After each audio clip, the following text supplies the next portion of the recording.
First half, thought we were a little casual with the basketball and, put ourselves in some predicaments and kept the game tight. In the second half, we did a much better job taking care of it. Thought we competed really well defensively, did a great job on the glass all night. And with our ability to get shots every time, we were able to extend the lead. And credit to Maryland, they have a great team. They had an incredible year, but really, really proud of my guys, and we're really pleased to be playing on Saturday. We'll open it up to questions for the athletes first. Again, athletes first here. Chris Harry, FloridaGators.com. Denzel, can you just speak to the carelessness with the ball? It looked a lot like UConn last week, except it might have been worse, actually. Yes, sir. What was going on? I just think we got a little lazy in the first half. We were kind of being loose with the ball, not really paying attention to the guards from coming behind, tapping the ball out of our hands and stuff like that. I think we picked it up second half. We got together, we talked about it and stuff like that in the locker room, and we told if we got to win, if in order for us to win this game, we got to take care of the ball. And that's what we did second half. Yeah, Kevin Brockway, Gainesville Sun.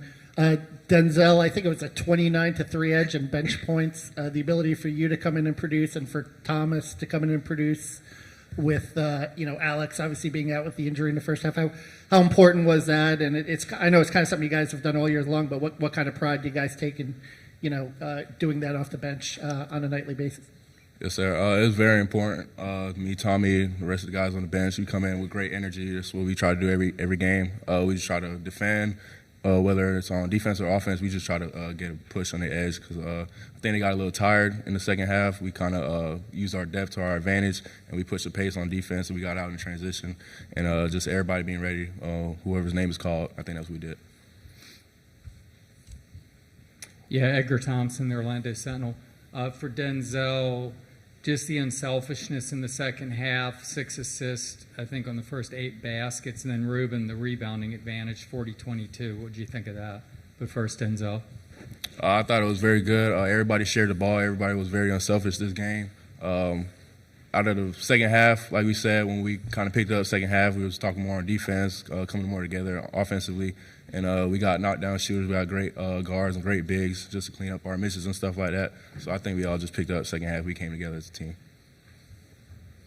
I would say we just, them taking pride in what we do, what we have been doing all year. So just coming out and, going cleaning the board and, doing whatever it takes, to get our teammates going, which is like, getting the rebound, opportunity we had to get it. So, just being able to embrace that. Chris Harry, FloridaGators.com. For Rueben, you guys coming in, perception-wise, at least had a big advantage in the front court. Condon goes down, you get in foul trouble. What were y'all talking about in terms of how are you going to combat this adversity against you guys in the first half? It's something that I think we have seen all year. So we just, being able to just be poised in that moment and just know that, it's just us against us and, blocking out all the noise out there and just focusing on us and trusting each other. And, I think that's what keeps us going, the trust we have in each other, because we know that at any given day, once we step on the court, we come out and pour our all, so give it all we had. And I think that's one thing that we do, coming out, enjoying it, even if something didn't go our way, but just being able to be positive with any outcome that is going at that moment, just being able to be positive in between and just, working and trusting each other. I think that's something that kept us going. Hi guys, Christian Babcock with the Bay Area News Group. Question for all of you. Did you kind of feel them, wearing out? They didn't play a ton of guys. You guys were subbing in a lot of guys scored. How did that change the game in the second half? I think it changed it very well in the second half as we pushed the lead. I think their guys, like you said, got very tired, and we just used our depth to our advantage. And Tommy coming in with big time, drawing fouls and stuff like that, coming in, rebounding and stuff. Everybody being ready to shoot off the bench. Wall, he does what he does. Will does what he does, and Elijah do what he do. But just having other people kind of back them up and help them on defensive end and stuff like that, I think that's a great thing for us. Yeah, I would just say just being able to make use of the opportunity we have. So whichever opportunity throws out ourselves, we just go out there and grab it and then do what we have to do. Just play basketball, enjoy it. Further questions from the room for the players? We've got one on Zoom. Okay, we'll head to Zoom. Dan, go ahead. Yep.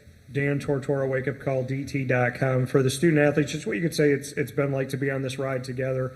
and just what you've taken away from this season, knowing that there's more life to this and there's more opportunities for the Gators to show who they are. I think this ride been amazing. We got a great group of guys. We all gel together very well. We're all like brothers. And just being in this moment, being a part of this journey, being here in the Sweet 16, it's a blessing to be here in general. But we know it's not done yet. We still got a job to finish, and we just got to keep going.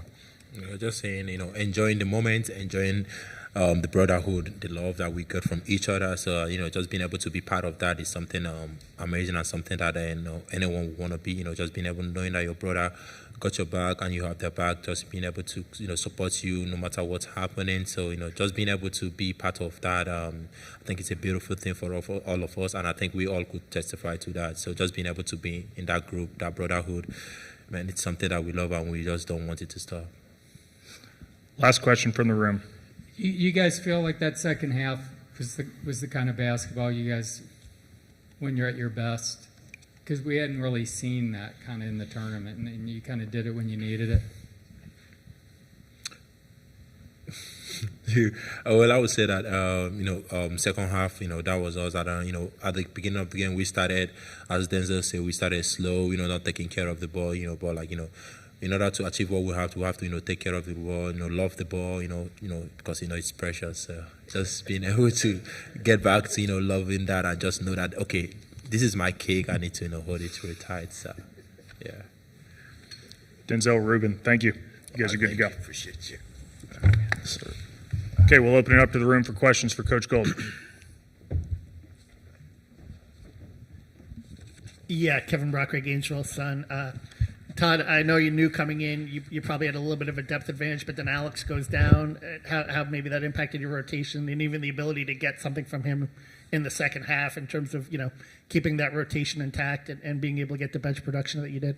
Yeah, no, we definitely thought, and not just specific to Maryland, but we feel like, our depth is one of our biggest strengths, regardless of who we're competing against. And, our first half, Kondo goes down. It looked, it was a couple minutes into the game.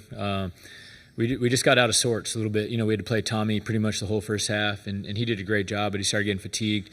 And as we were talking about, we were just very careless with the basketball in the first half. I thought we did a good job on the glass. I thought we did a good job defending them. We were still able to go into halftime with a lead, even though we had 13 turnovers in the first half. So, once we got there, we were able to recalibrate a little bit, and the message was simple. We got to keep defending, obviously continue to stay aggressive on the glass, but we have to do a better job taking care of the ball. If we didn't do that, we would have put ourselves in jeopardy of going home tonight. And we were elite in the second half. We did a great job staying aggressive, handling their pressure and their quickness and their length.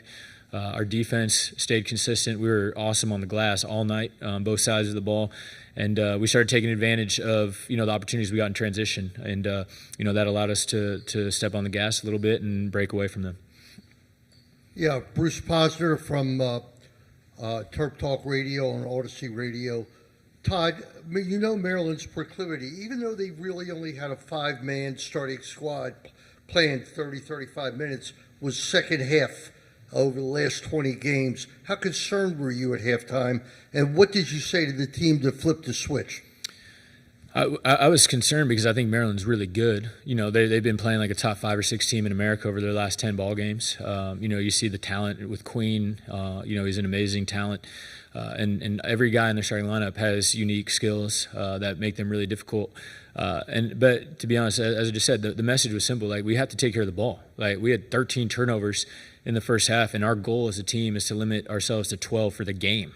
So the fact that we were able to, still have a lead, it gave us some hope that if we cleaned that up, that we would be in good shape in the second half. And so the message was simple to our guys. It was really just about us and making sure we do what we talk about a lot, which is defending, rebounding, and valuing the basketball. Franz Beard, Gatorade. Todd, was you talking about you had a couple of consecutive dunks there you got the ball into Rueben, and that just sort of turned the whole team on. I mean, it was like the switch went on for everybody. Yeah, I think that was a moment where we might have started wearing them down a little bit, and we were making them chase us. Again, we were valuing the basketball, so we were making them guard. for majority of the shot clock, and we were able to get some slips on the pick and rolls for Rueben. He did a great job catching the ball in tight spaces and going up and dunking it, and we were able to just keep our foot on the gas that way. But Rube had a monster game. I thought he was really impactful in a lot of different ways, and I sound like a broken record, but our ability to take care of the ball in the second half was the difference in the ball game. Lindsay Schnell, The Athletic. Todd, Randy Bennett did come tonight. I wondered if Did he? Oh, so he didn't ask you for a ticket? No, I didn't see him. I texted him to ask if he was here, and he said, of course, I wouldn't miss it. So I wondered if he had reached out to you or ever said anything more than just he's working at the portal. on the portal. Coach did not tell me he was coming tonight, and that's just kind of how he operates. But it means the world to me. I saw Coach Kyle here as well.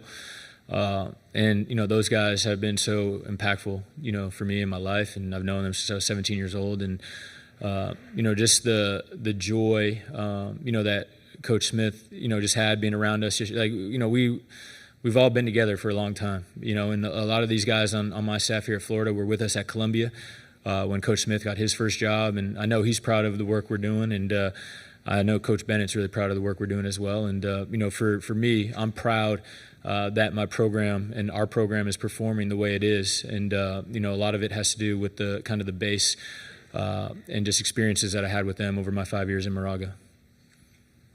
Todd, Ron Krejcik from the San Francisco Chronicle. Going back to your playing days, I imagine, as a head coach, certainly you haven't gotten this deep in the tournament. Kind of bigger picture, what's the exhilaration like? What's the vibe like when you get to this level? To each round you advance, and how significant is it where you got? You guys are in Raleigh one week, you're here. It's a very unique sporting event, compared to Super Bowl, World Series, whatever.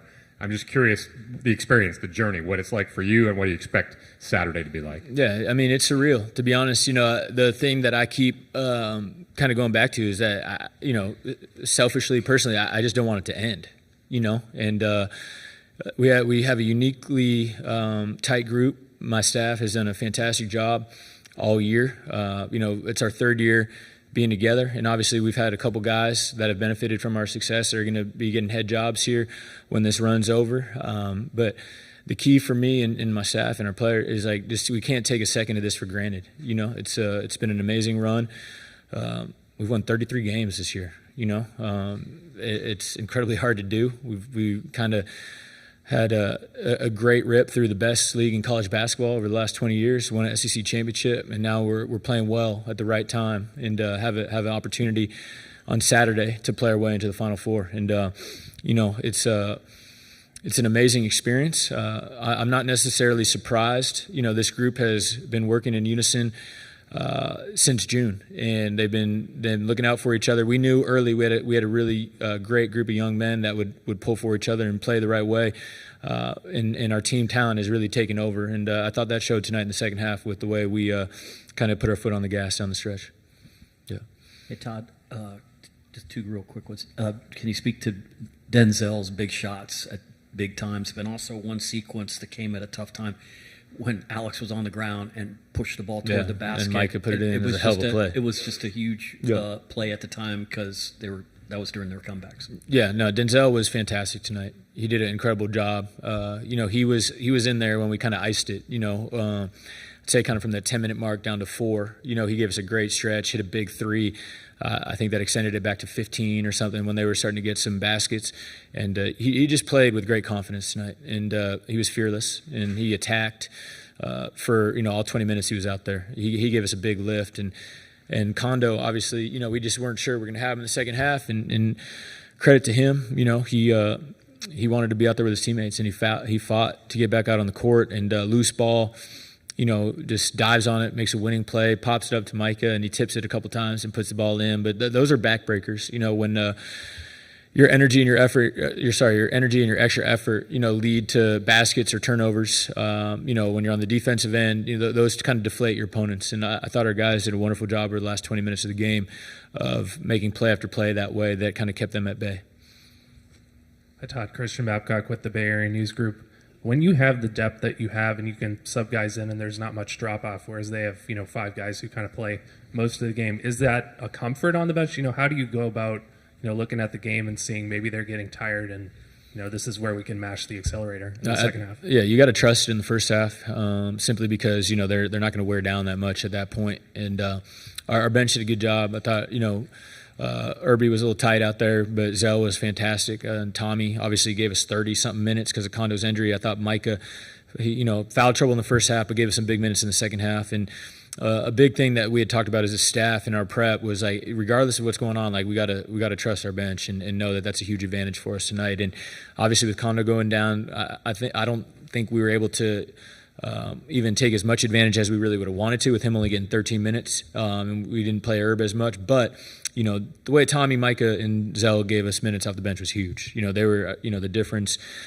In a lot of ways, our bench, we outscored them 29-3 bench scoring. I think that was a huge difference in the game as well. Okay, Coach. Thank you for your time. Yep. Go Gators.